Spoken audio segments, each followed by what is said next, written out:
formal nang ipinasa sa kay Acting Secretary na si Attorney Giovanni Lopez.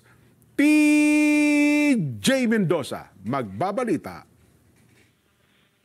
Nelson and Jen, formal nang ipinasa ni dating Department of Transportation Secretary Vince Dizon ang liderato ng ahensya sa ngayoy Acting Secretary na si Giovanni Lopez.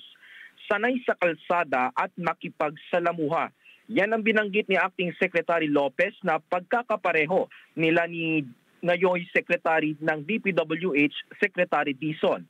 Sa turnover ceremony, naging emosyonal ang dating DOTR Secretary at sinabing hindi ito nagkaroon ng maayos na pagkakataon para makapagpaalam sa kanyang mga nakatrabaho sa ahensya na pinamunuan niya ng 6 na buwan.